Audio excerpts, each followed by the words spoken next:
ECSI fans, you want to revolutionize your sports investing habits? Allow me to tell you about WagerWire. WagerWire is an app that helps you become a superior bettor by allowing you to sync all your sports books and track all your bets in one place. See your current action, your betting history, and stats. You could also sign up for sports books and collect bonus offers. Follow them at WagerWire on X, as it's the best account on the platform. Head to App Store or Play Store now and search WagerWire and download.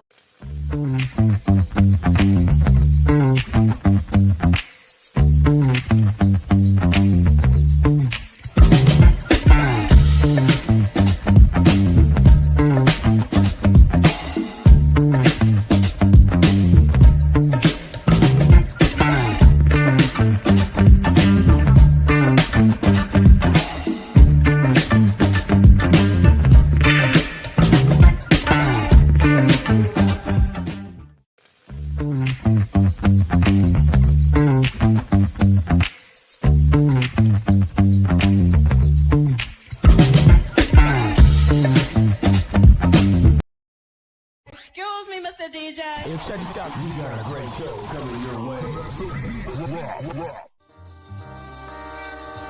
From the ECSI Sports Studios, the #1 sports information program in America, the Breakfast Bankroll, with your host, the sports broker, Jeff Dawson.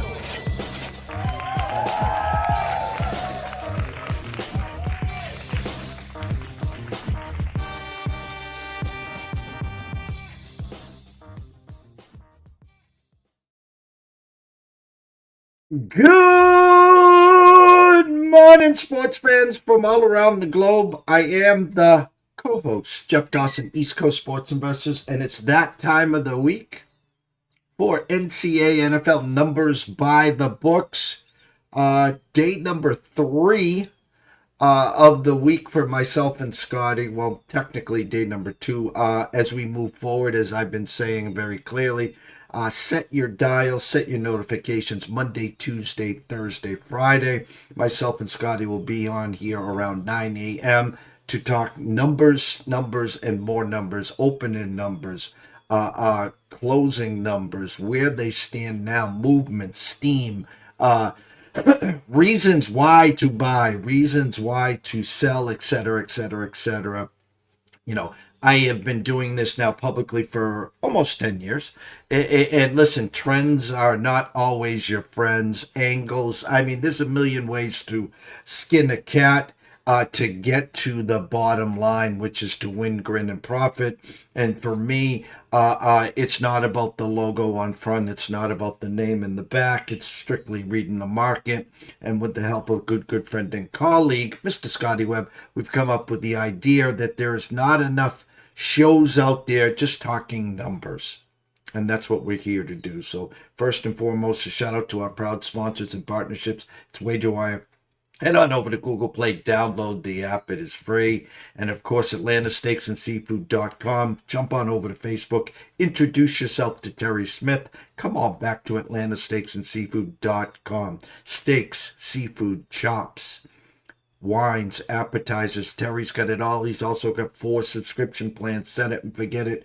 Every 30 days, have a box of protein delivered to your front door like myself. The only thing you'll need is to make sure you have a spare propane tank. So without further ado, live from Tampa, Mr. Scotty Webb. Morning, Scott. Hey, good morning, Jeff. It's it feels good to be able to talk some NFL this week too. So, we talked about it on Monday or Tuesday that it's kind of hard to sit there and pick through these numbers, but as we go through, I'll share some of the stuff that I've already done. I made 2 college football bets, but I made 3 NFL bets on these numbers. So we'll see, and that's see if we make any live bets today as we talk about some of these games and kind of go from there. But numbers, like I want to make sure that we say certain things that are that should be the clear as day to most people. But I got to tell you a story. I'm sitting there playing poker the other day, and there's a guy sitting right next to me. And this is a baseball story, but he's like, I just bet the Cubs today. And I said, oh, you did? And he goes, yeah. He said, I bet the Cubs they're -1.5. And he bet them on the run line. And I go, well, who's pitching? He goes, I don't know. And I go, what do you mean you don't know who's pitching? And you bet the Cubs on the run line -1.5. He goes, I don't think the pitchers matter. And I said, well, I mean, I get it. You can say that, but in what world do pitchers not matter? And he goes, well, the Cubs lost yesterday, so they're going to win today, and they're going to, and the Braves aren't any good, and they're going to cover the run line. And I said, well, what's their record in that spot? He goes, I don't know. And I sat there and I thought, that's why we need this stuff, Jeff. That's why we need to be able to have these conversations, because we have people that are actually out there making bets, whether it's their retirement money or their hard-earned income that they go make by working 9 to 5 or 10 hours or 12 hours a day, whatever they do. And they go out there and they make bets on whims. And the reality is you got to have a reason to do something. In poker, the analogy would be is if I make a bet, there needs to be a reason why I'm betting. Am I betting because I'm trying to put more money in the pot and build a pot so that I can win this bigger pot later? So ultimately, I want the guy to call. So that tells you how much money you should raise or bet so that they can get a call. Am I trying to get a guy out of a pot? So I need to bet big so that the guy thinks I have a big hand so he can fold his hand. Do I just check? What's the purpose of your action? And in baseball, obviously, you need to know who the pitcher is, for God's sakes, and you need to know what the situation is and what's the team's standard in that situation. And in football, it all comes down to key numbers. And if you're playing favorites at -3.5, you're gonna lose, and that's just the way it is. If you're playing dogs at 3.5, you might be in better shape. So my point is that I think shows like this, we need to get to the basics. You and I talked about this. We're going to do that. We're going to walk people through how it starts, like we did on Tuesday. We started with here's the numbers and where they are and what the lines look like and kind of what we see, and said, hey, we're looking for specific numbers. And when they come, you just bet them. You're betting the number. Now you can go through and, like, I vetted some of this stuff. I got all these notes on these games on my thing here, and I've got some notes too about injuries and some other stuff. So you need to know that stuff. If you don't know them, it's going to be difficult for you. So a show like this, I think, is going to be helpful to a lot of people. Well, it's kind of comical. ECSI VIP's 3-0 to start the week, as everyone knows. I'm 1,000% transparent. I've been that since day one. Rough couple weeks closing out August, but we started Monday night. TCU team total over in the first half, 14.5. They get to 20. Took Tuesday off, and last night something happened, Scott, that doesn't happen, and I know you can understand this. I double dipped. I played a first 5 minus the hook, and I played the full game minus the 1.5 run line and got plus money on it. Well, that was the Jays and Bieber. I liked the pitching matchup. I liked the edge, and obviously I didn't like the 5-0 start, and I had counted the first 5 as a loss, hoping the Jays, would get some runs. Well, 5-1, I'm like, I'm looking for the, full game now. Let's get a split and get out of Dodge. 5-3 after 4, I was like, anything can happen. Well, 5-5, top of the 5th, and I'm like, okay. And then Vladdy hits a homer, 6-5. We cashed the first 5. And then, of course, it was just the back end. And as we know, Toronto's back end is not what it used to be. So I'm on pins and needles. I got a 3-run lead, then a 2-run lead. I got a 5-run lead, then a 3-run lead. They hold on and we win both. And basically, in a nutshell, start the week 3-0. And again, you're right. I think especially in football, especially, there is so much information out there. There are so many wannabes out there. We talked backstage in football. You get a lot of people that have their go-to spots, their guides, now their podcasts. So someone that might be following you for the baseball and 9 months out of the year, they might just now tune us out because they go to A, B, and C. So it's very, very important to the newbies, the sports investors, not the entertainers, to follow guys and gals that they feel comfortable with, that they know that are working behind the scenes, that don't stop working, versus waking up on Sunday and spin the dial of doom. I'll take Trent's live game parlay here, and I'll go with Susie because she's a blonde, and then I'll close out the day with this guy because he's got 150,000 followers. Exactly. I mean, it's buyer beware on what you're getting, and I get all of that stuff, and nobody's perfect, and I lose and I win, and you lose and you win, and it's just the way things go. But the way you think about it is important, and if you think about it in a better format and in a better way, I think that sets you up to be at least in most cases profitable. If you're just doing things because one team lost the night before and you think they're going to win the day, and in that particular situation, the Cubs did win. They won 4-3. They didn't cover the run line, so he lost his bet. But my point is that there's so many people that bet things for reasons that that are just crazy. I mean, it's just and I'm hopeful, 100% hopeful that two things happen. A, people can learn a little bit about what you should be looking for and what you should be looking at. And then B, that we get engagement. I really, truly am looking for people asking questions and talking things through so that A, we understand what our audience is at and where they're at in terms of their knowledge on what we're doing, and then B, that hopefully we can guide them correctly into some profitable situations.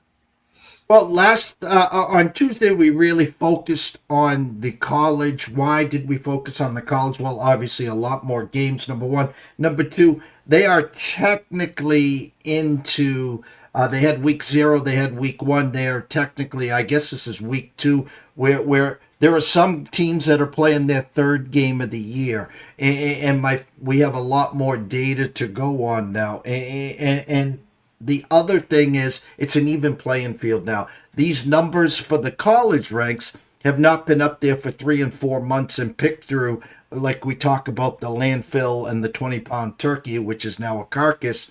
And so my thought process is, since there is an NFL game tonight and tomorrow, and we'll be back tomorrow at 9 a.m. as well, guys, I brought up the NFL first. Dallas and Philly and Kansas City and the Chargers, who are playing in Brazil. We'll focus on those 2 games. Really want you to focus on the Dallas-Philly tonight. They'll be kicking off at around 8:20. Super Bowl champs versus Dallas. No Micah. Life without Micah. A lot of question marks there. And the fact of the matter, people, is these numbers have been out for 3.5, 4 months.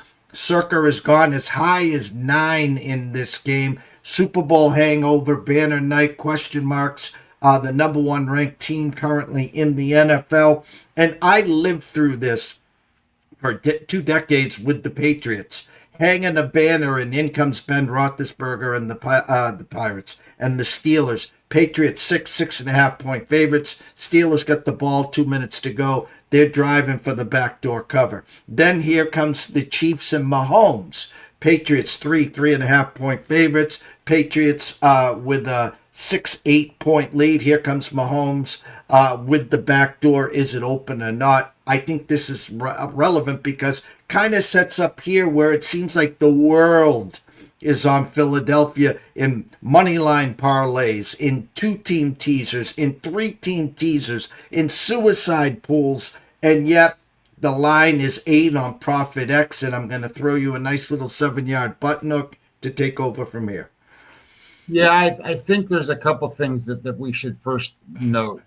I think one of the things that we should bring up, and there's in week one, there's some things, and I'm not a trend guy, but there are a couple of things that we should pay attention to.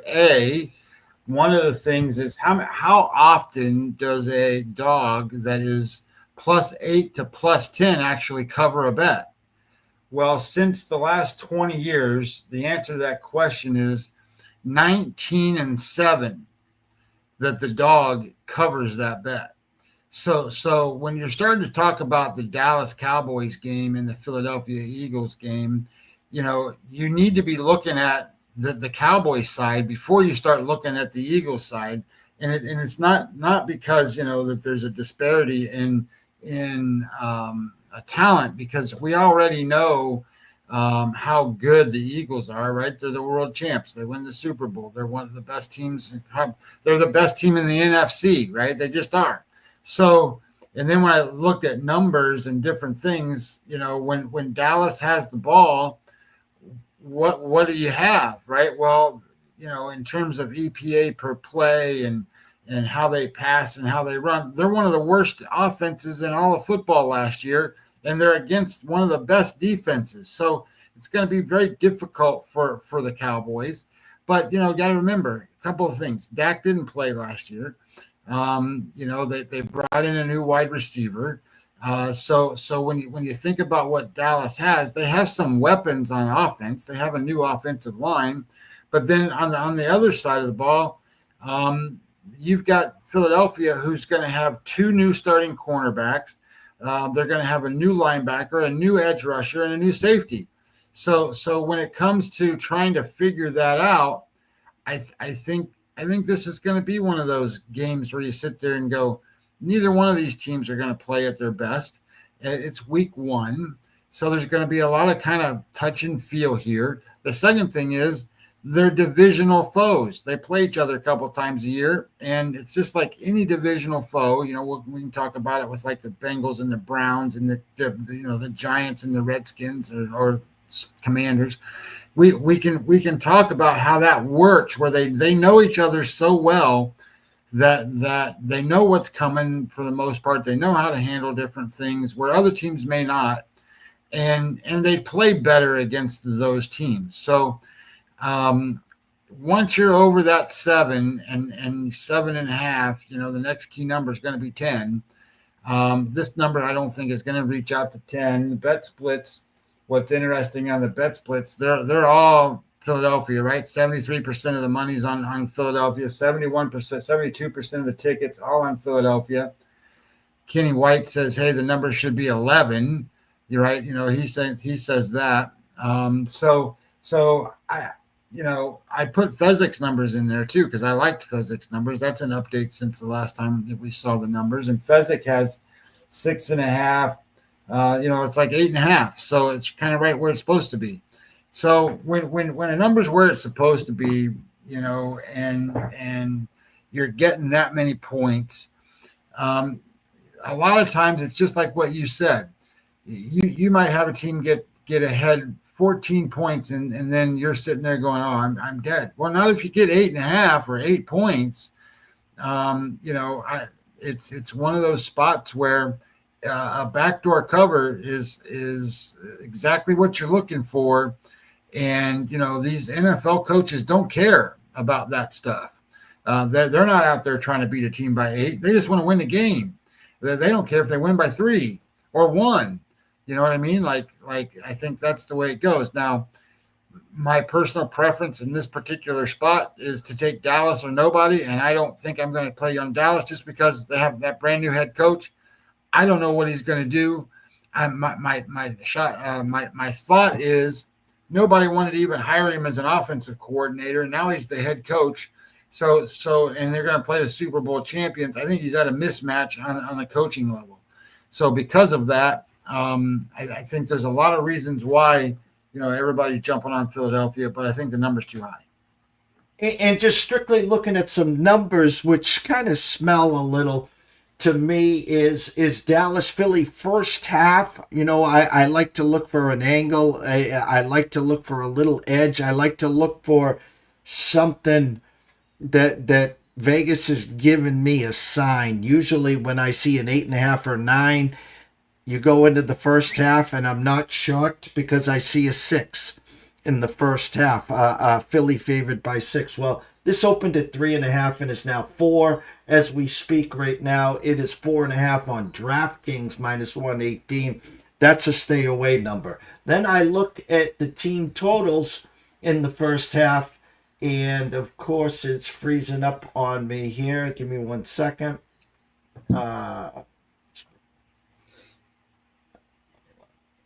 we go. Team totals. Dallas over 9.5 minus 120. They're telling you, hey, come on, boys. They're going to get to 10 or better. That's a sucker play for me. If Philly, like TCU on Monday, was 14.5 juice under, I'd take the Philly team total over. Well, it's 13.5 juiced over, minus 140 or 135. They're begging you to say, come on, Philly, Super Bowl champs, banners. They're going to score more than 14 points here, guys. Come on down. This has a 13-7, 13-9, 3 Aubrey field goals first half. This first half especially is screaming under to me, Scotty. Yeah, like it's game one. People go back and they go, well, I remember watching this team play Baltimore. I remember watching this team do this or that or whatever. I remember seeing Dallas get smoked by anybody that played them, and they couldn't stop the run. They couldn't do this. They couldn't do that. Look, they've had all off season to prepare for this one game. And the truth of the matter is that most of these teams are going to be as healthy as they're ever going to be in game one than they are in any other game. So I think when you start to think about it, Dallas is going to be at its premium best, and they've got their quarterback back. Not that matters to the degree, but look, Dak Prescott, you can say what you want to, he's been an MVP type level quarterback in the past. Is he now? I don't know. He got hurt all last year, so I don't know what he is.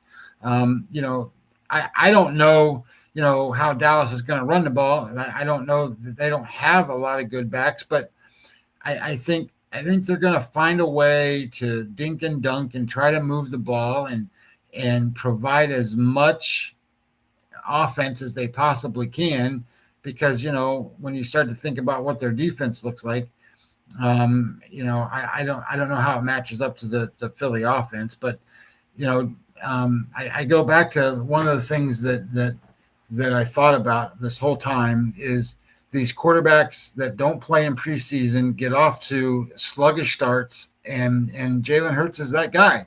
He didn't play in the preseason. Dak didn't either. But the reality is, I think they're going to both get off to sluggish starts, and I like that under theory at the beginning. So I don't mind that at all. And looking at full game team totals, Dallas 19.5 to the over minus 20 cents. Philly 27.5 to the over minus 145, 140, and 135. Again, begging you to get to 28. It's only going to cost you 35, 40 cents. What's 35 or 40 cents? Well, when I'm betting, if you bet $100, it's 140. If you bet 500, you do the math. You're going to lay 7 to 5 there. My point is the 19.5 on Dallas. This is screaming to me, Scotty. 27-17 Philly. 24-17 Philly. Depends on which side you like here. But Philly 27 or less. 19.5 for Dallas. I see them at 17 or less. Yeah, I agree. I think that this is a game where it's probably more low scoring than you think. And I also think that when you think about Philadelphia, and it's like the next game when you think about the Chiefs and you think about the Chargers. Think about how long they hold the ball on drives. You know, if a typical NFL game goes and an offense gets, say, let's just say they get five possessions in the first half, and they're holding the ball for 5 minutes and driving down and kicking field goals or doing whatever, right? Or you in this case, if you're the Eagles, if you have 5 possessions in the first half and you need to cover X number of points, you better convert some of those possessions into touchdowns. And God forbid if you go 3 and out, right? I mean, because if you go 3 and out, that's 20% of your total possessions in the first half is gone. You're only going to get the ball 4 more times. So if you only get the ball 4 more times, the reality becomes is you better execute and get some productivity out of those 4 times. Well, I think if you start thinking about how many possessions an NFL team has in a game and then kind of split it in half, and how long they actually hold the ball and drive the ball, I think you're going to get to a spot where you can figure out execution is critically important in an NFL game, and then B, I think one of the other things you're going to figure out is where do teams gain success, and it's the yards that you don't see. And what does that mean? Well, say you start off the game and you get the ball at the 25-yard line and you get 1 first down, so you make it to the 37-yard line and you punt. Well, the other team's going to get the ball at about their 30, somewhere in that neighborhood. So now they got to drive the ball 70 yards. Well, what if they kick it and it gets inside your 25-yard line? Well, every time the ball gets past that 25-yard line and you've got to drive the ball 75 yards to score in an NFL football game, you're at a disadvantage. So you need to start getting short fields, and you need to start looking at field position and where do those things turn up. Well, that's your unforeseen yards that nobody talks about. And what I mean by that is teams don't look at the drive charts and how they go score. Most teams, if they have to drive the ball 80 yards, which the Eagles can do, but most teams, if they do that, it's going to take them 6 minutes to get down the field and do all that stuff. And shit, the first quarter's half over then. But if they don't, then they got to punt and say they pin Dallas back. Well, Dallas now has to drive the ball. And if they can't get it out of their own, inside of the 20, and they can't get it out of that, well, now Philadelphia's going to get short fields. And if they get short fields, they can start running up scores. So I think as you start to look at how the games play out and what's happening, think of it in terms of every, say, 30 yards of field position difference is worth 1 or 2 points. And if you can get yourself to a point to realize that these short fields matter more than driving all the way down the field for these teams, I think you're going to get to a point where you can figure these games out a little better. We'll touch on Fridays. Excuse me. We'll touch on Fridays, and we're going to go into the college ranks here. Friday, Kansas City Chargers in Brazil. I did see some opening numbers of 3.5. And the reason I'm bringing it up, those numbers are long gone, is Philly played the Packers last year in Brazil. It was a wet, sloppy track and a lot of slips, and it was a shootout at the OK Corral. And the reason I'm bringing it up is because there was flip-flopping from the favorite to the underdog to the favorite. When I saw some spots having Kansas City at 3.5, I was like, holy crap, divisional game, neutral site. This is a statement. Now, a lot of experts are now saying that this is the year that the Kansas City is now going to finally be passed, whether it's Baltimore, whether it's the Bills. And in a division with Bo Nix, year number 2, with Sean Payton. It's a division, of course, with Patrick Mahomes and Andy Reid.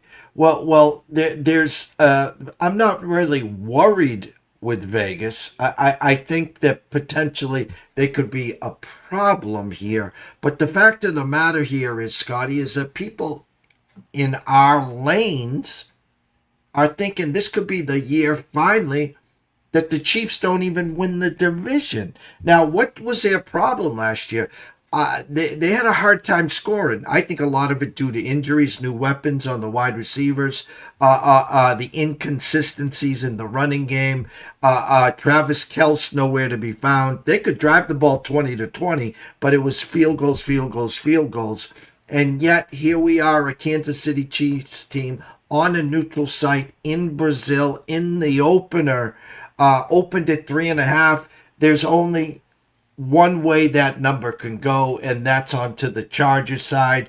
Jim Harbaugh, Omarion Hampton. They bring Keenan Allen back. They got the young kid Lad McConkey. Good defense. It's chipping away. Right now we're seeing some 2.5s here with an under-over that opened at 46, now 44.5. Thoughts on Friday's game? Well, I look at this game, and I made a bet on this game. So I'll tell you kind of how I looked at this. So you brought up the AFC West. You brought up the Chiefs, and maybe they're not going to win the division this year, and that may very well be true. But let me ask you this question. So my opinion is that the Broncos are more comparable to the Chiefs than what the Chargers would be.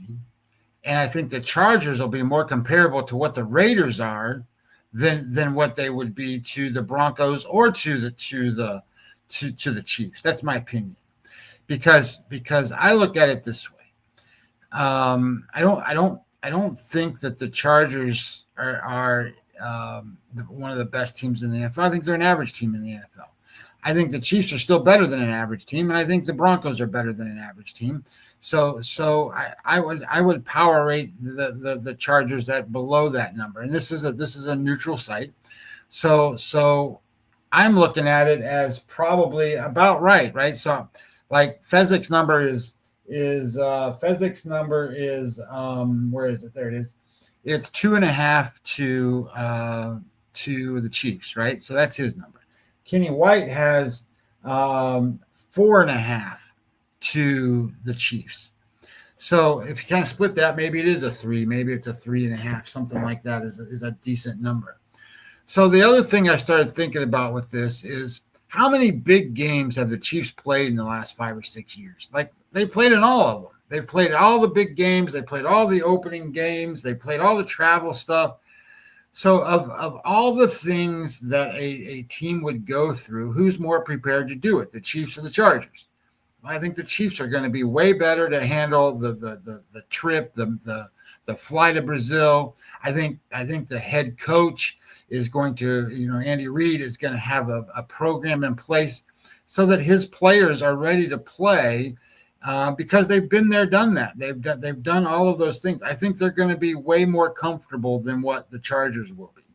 Both teams are going to be excited. It's day one. I don't mean it that way. I just mean in terms of preparation work and stuff like that. I think that works that way. The other side of it is that, I think how often do the Chiefs get off to a bad start? Hardly ever. The Chiefs always get off to a good start. They're always a good team at the beginning of the season. One of the things that I also kind of went back and looked at is these, this is a division rivalry game, but it's not a home dog, right? I mean, this is not a home dog situation. This is a neutral site. So I looked at it and Herbert, against the Chiefs, he's 2-7. Like he's played them 9 times, only won twice.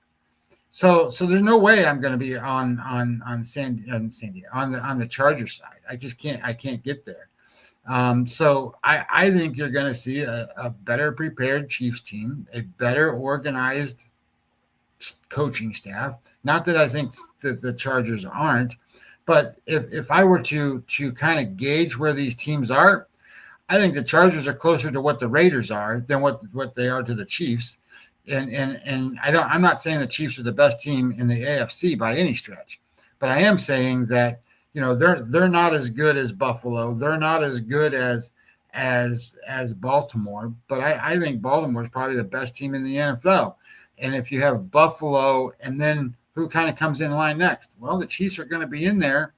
The Chiefs are going to be kind of that next tier, right in with Buffalo, or maybe a little bit below Buffalo. The Chargers aren't there. So I think you sit there and go, I think there's enough edge to bet on the Chiefs, and I did, and that was my first bet that I made in the NFL, was to bet the Chiefs on Friday night. I'm gonna look here, see if I did this correctly. Yes, I did. All right, so now we're gonna move on to the college ranks here, Scotty.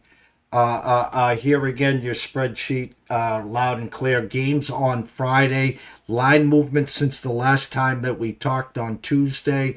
What your eyes are seeing, maybe a play or two pockets in play already. If not, some leans. Again, we will be back tomorrow. We'll be back at 9 a.m. ish. To recap what happened, Philly, Dallas, to talk more on the Kansas City Chargers game, and to get everyone set up for Saturday, of course, in the college ranks. So I think looking at the Friday games in the college football, Louisville opened at -15. On Monday they were -15. Well, ProfitX had them at 13.5 yesterday. And then looking at the money, 53% of the money looks like it's on Louisville. So a little bit more than half the money came in on Louisville, but the number came down to 13.5.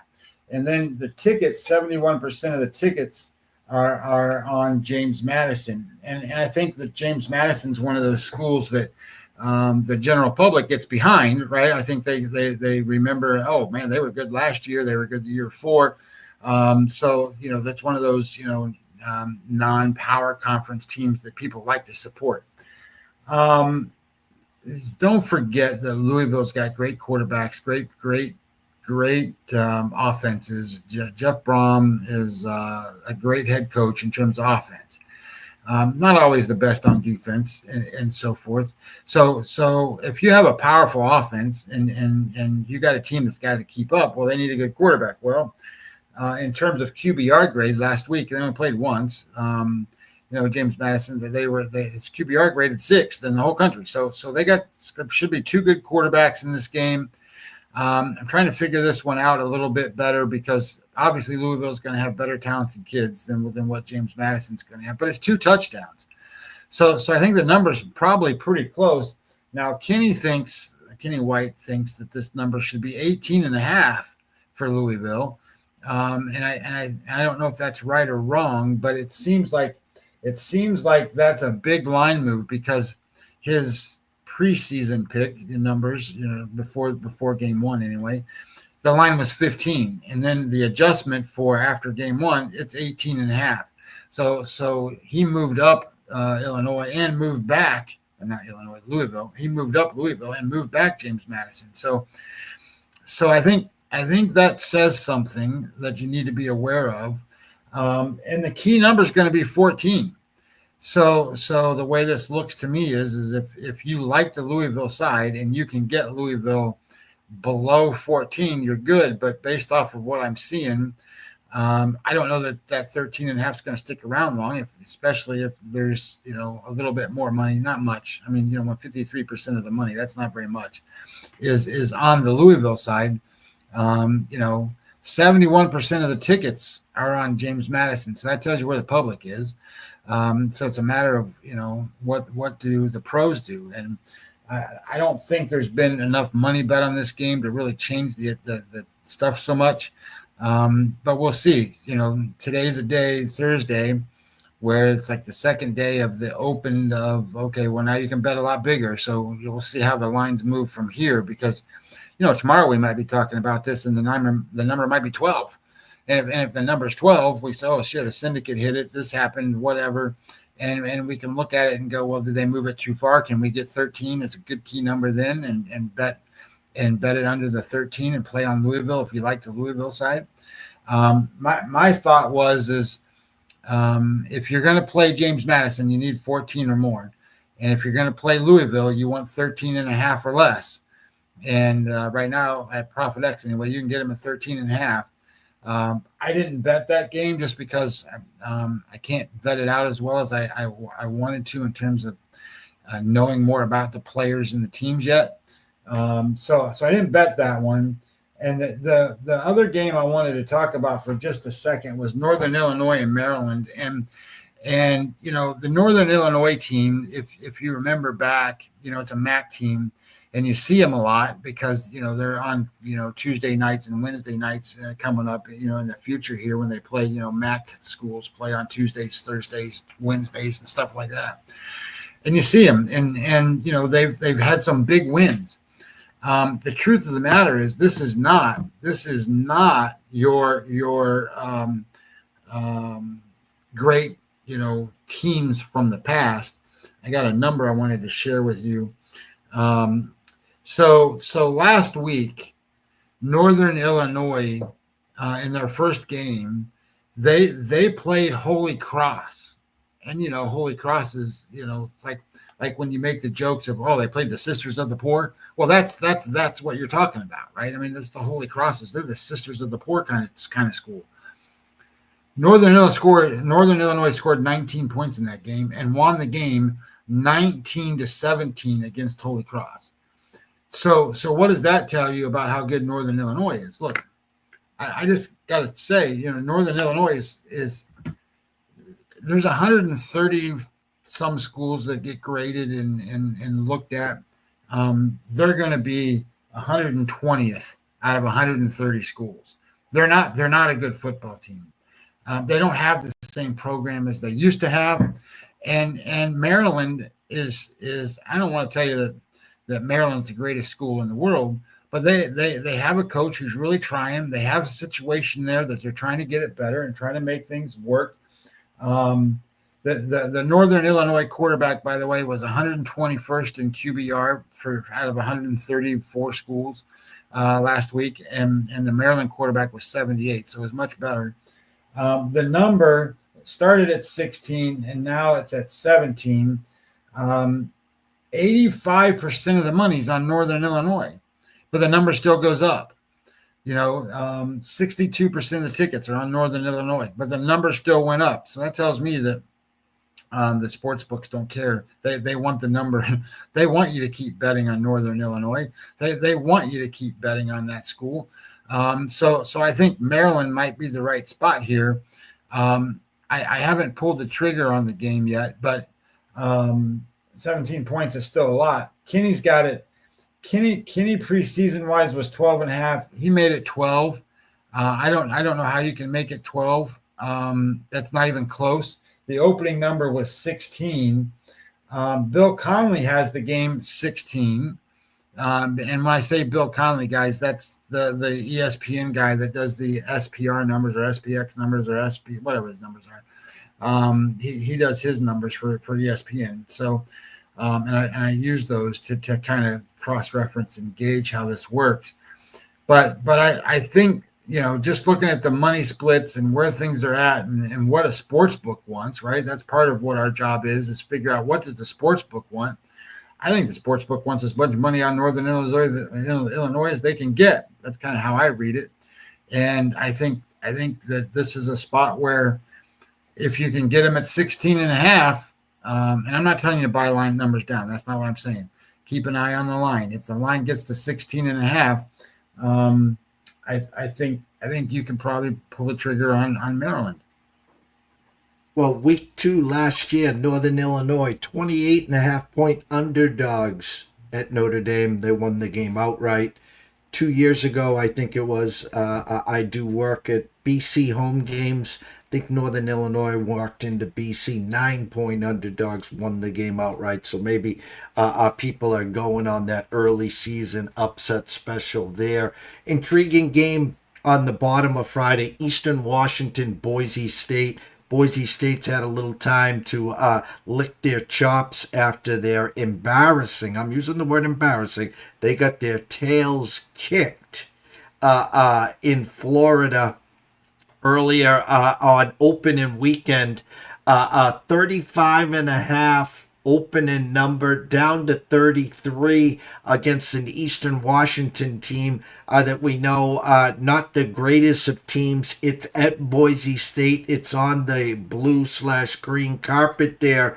Are you expecting a bounce back? I mean, people have already said Boise State will not obviously make the final 12 here. You expect a bounce back here. Maybe that number is inflated. People, Vegas thinking the same thing. They don't want to get bombarded.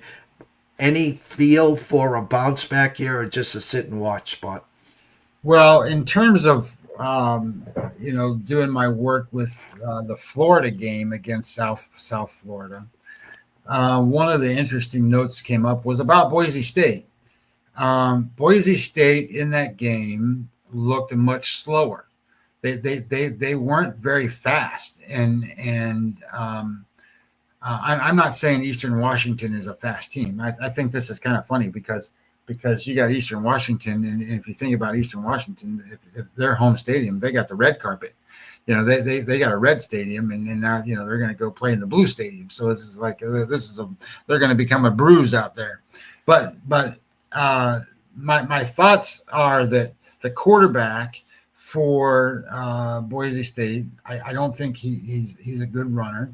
I thought that he was slow to delivery. I thought his receivers didn't get off their targets, off their defensive back. So they were coverable, and they didn't have explosive plays. They didn't have big plays. They didn't have deep threats. They don't have that stuff. So they're going to be a methodical, drive the ball down the field kind of team. Now, they're playing an FCS school. So can they control the line of scrimmage? Probably. Do they have better athletes? Probably. So this is one of those spots where I can see why, people are betting against Boise State. But keep that in mind as you go forward, and also keep that in mind for what the South Florida Bulls saw against Boise versus what they're going to see against Florida. Because they're not going to have that mismatch this time. They're not going to be faster than Florida. They're not going to have the ability to have the explosive plays and the other team not. Florida's going to be able to answer all of that, and not only that, but Lagway, the quarterback for Florida, he's a deep ball threat guy over and over and over. So when you look at that number I think went from 17 to 18, and you sit there and you go. Well, why did that happen, right? Is Florida really that good? Well, Florida's this is a mismatch that nobody's talking about because of what South Florida looked like against a weaker Boise team. They're not going to go against them. Florida's one of the top 15 schools this year in all of the NCAA football. USF is not. Now they're a good, non-Power 5 conference school, but my notes on this game, I sat there and I looked at it and I'm looking at it going, I want Florida at minus 17 or less. Well, they went to 17 and a half, and now it's 18. I don't think you're ever going to get it back to 17. I don't think it's going to happen. But I would definitely play the Florida side, not the South Florida side in this game. Before we go, there was a couple games that you wanted to hit on. I want to make sure you hit on them before tomorrow too. Illinois and Duke, Scott. Yeah, I think that's an interesting game to me because in betting out this game and looking at it, the game opened Illinois minus 2.5. It's up to Illinois minus 3. I think people sit there and look at Big Ten school in Illinois and go, they're going to be big, they're going to be powerful, and they're going to just dominate, an ACC smaller team in Duke. And that's maybe the case. But Manny Fernandez, and I don't know if you guys remember who Manny Fernandez is, but he used to run the defense for Miami. He used to run the defense for several big colleges. He's at Duke. And he runs the defense and head coach there. So I think what you're going to run into here is this is going to be more of a how do I say this the right way? This is going to be more of a big defensive battle where who's going to be able to sustain it, right? Because Illinois likes to play man-to-man defense. They like to have an aggressive defense with a lot of pressure. The Duke quarterback is a good quarterback. His number, by the way, where was it? Duke. Dun, dun, dun, dun, Duke. He ranked 45th in QBR for his last game. His name is Mensa. His last name is Mensa. But he hasn't really faced a ton of pressure defense. So it's going to be a little bit new for him. But on the other side of it, the Duke defense blitzes like crazy. They're super aggressive, and Illinois is not good of an offense against the blitz. So I think that the matchup is there for this to be a defensive battle. Illinois is going to try to run the ball as much as they can, but their offensive line is not as good as it was a year ago. So the question then becomes: Is Duke tier enough moving up to handle that of a bigger school, bigger people with Illinois? Is Illinois going to be able to pound the ball right down their throat? My thoughts are: is Mensa, the quarterback for Duke, is going to find some tight windows. He's going to be able to get the ball where it needs to go. I think Duke's a live dog. I think Duke's the right side. The bet splits on this game is 59% of the money's on Duke, 63% of the tickets are on Illinois, and the number's not moving. It's staying at 3. I don't think it's going to come off of 3. I think that's where it's going to be. But I also think you might find, somebody come along the way that's going to bet this game and give it out as a syndicate play at Duke +3. And if they do that, that number is going to go to 2.5. So I think Duke is a good side here. Do you agree with that or no? I do. I've listened all week. A lot of the sharps. It's probably going to end up being a pros versus Joes game here. Illinois looked fabulous. I know a lot of people have them as a sleeper and a dark horse in the Big Ten. Looked fabulous week 1. Again, Duke. What has their problem been of late? I said the last couple of years. Scoring. Their defense has been great. Now you got an Illinois team that can score. You talked about the Duke rating of the quarterback at 45. Illinois' quarterback is a 9, Scotty. Yeah. No, he's a good quarterback. I'm not saying he's not. I think you got 2 good quarterbacks, and ultimately, I certainly want to bet on a better quarterback than the other one. But what I think is you've got Duke at home. You got Manny Fernandez as the defensive coordinator. He's going to put pressure on this kid out of Illinois. I think people think Illinois is just going to manpower them and man walk them down the field. And I don't think they're going to be able to do it. I think they're going to try to run, and that's going to put Illinois in specific passing downs. Illinois runs the ball, gets 2 yards, runs the ball, gets 2 yards, and it's 3rd and 6. They got to pass. So I think you run into that, and I think then Manny Fernandez comes in and does a good job on the blitzes and gets pressure there. So I think you run into to a spot where they can hang in there, and not only hang in there, I think they can win the game outright. I think they're a live dog anyway. So I like Duke in that game. The games I bet, I didn't bet a lot of games here, and one of them is sort of a game that a lot of proponents are going against me. There's Matt T. It says, hey, have you ever made a football bet by just fading the public when it's heavily bet on one side? No, I've never just done it that way, Matt. I want that to be an influence, but it's not the sole reason why I would make a bet. I would want something to substantiate the reasoning for that, because the public can win, and they do win. So it's not just a spot where you sit there and go, okay, well, all the money's on this side and it's all public play. Well, the public wins. They don't win often, but they win. And if a sports book's putting out, I don't know how many lines are here for this weekend, but say there's college and pro football that you can go bet. Say there's 100 games. I don't know. We'll just make up. It makes math easy. And of all of those games, they're not going to win every one of them. The sports book. They just want to win more than they lose, obviously, and they want to win the big ones where there's a lot of money out there.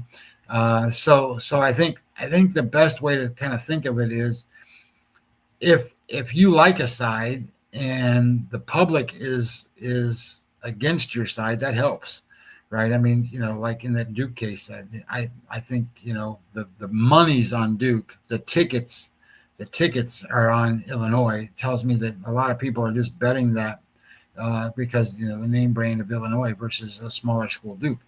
So that tells me that there's public play is going to be more Illinois based. But I don't just do it solely based off of whether we're fading the public. I think some people might just throw that out there and say, hey, we're going to fade the public on this play, and that'd be what they do. I don't think that's a winning strategy. Jeff, do you agree with that? Yeah.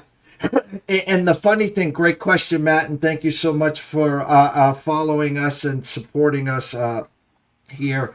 The funny thing is on the college public plays last week, they were 0-5. They were on Alabama. They were on Notre Dame. And there was 3 others that have slipped the top of my head. They were 0-5. The public was. Clemson. They were on Clemson, and then there was 2 others. And so my point here is, Matt, is you have to pick your spots. I am a creature of habit. And if something's working, you stick with it. If something's not working, you figure out why. And as I was talking to Scotty backstage here, what we're trying to do with this show, it's a 7-course meal that we're never going to finish or eat. So one week we add a little extra salt and pepper. The next week we add some garlic. And my point is we're always adding and subtracting. So since the public went 0-5 last week, are they going to go 0-5 again this week? Probably not. Are they going to go 5-0? Who knows? Because I'm a firm believer of this, Matt. When in doubt, the public picks the favorite and the over. If there's a game on and they have no idea what to do, they're either going to take the favorite or the over. It's hard for people to bet an under because you want to root for points. You want to get excited. Take yourself sitting on the couch, getting ready for a 3-4 hour football game, and you bet the under. You're sitting there a lot differently as the teams are driving back and forth and scoring touchdowns versus field goals. How many times have you bet an over and the teams are going up and down and they're kicking field goals?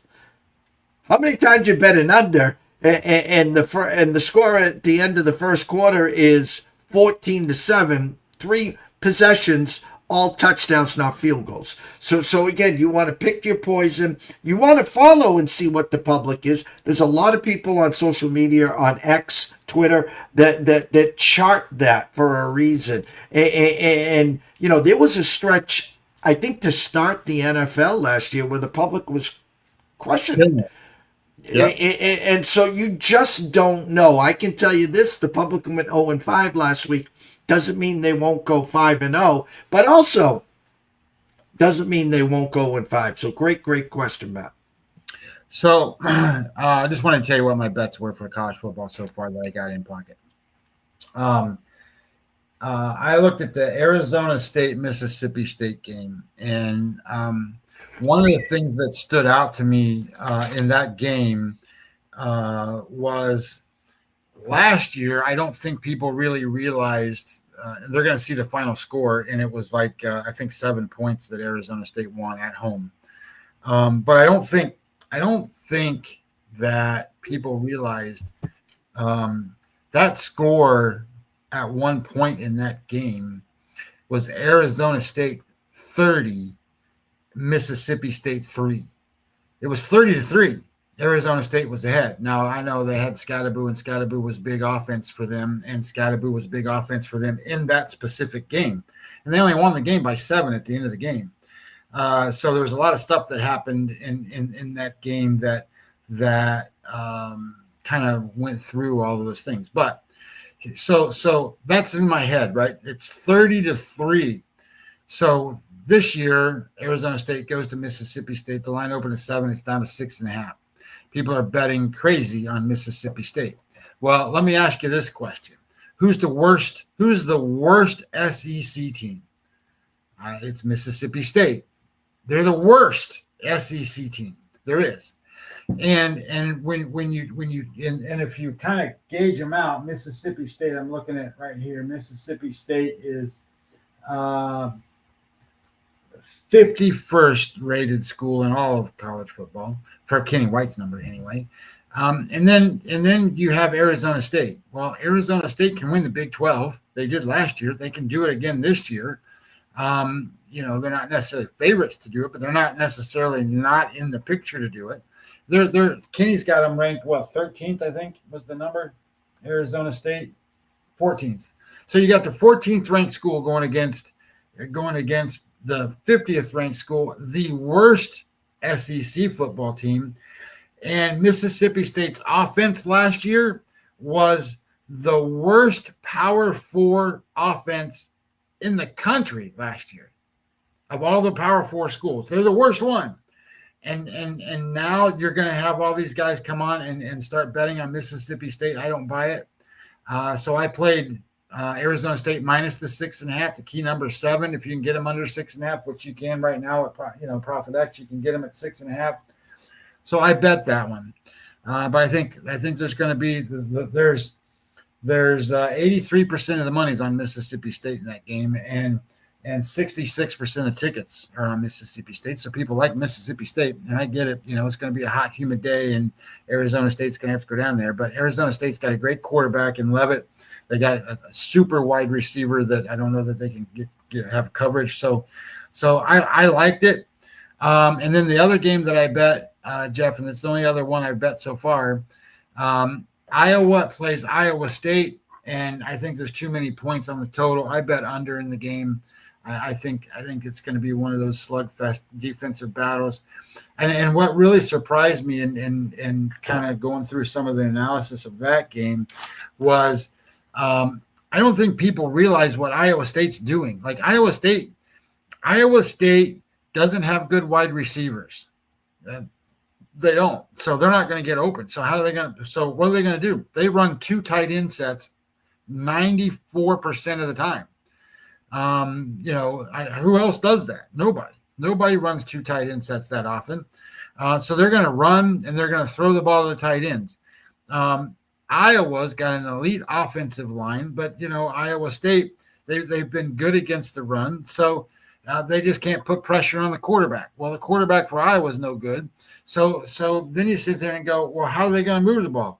I don't know the answer to that question. I don't know how either team's going to move the ball. And Iowa's always been good on defense.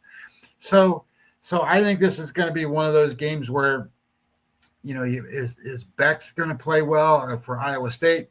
And can they cover this number? I don't know. I just don't think either team's going to score a lot of points. So I bet under.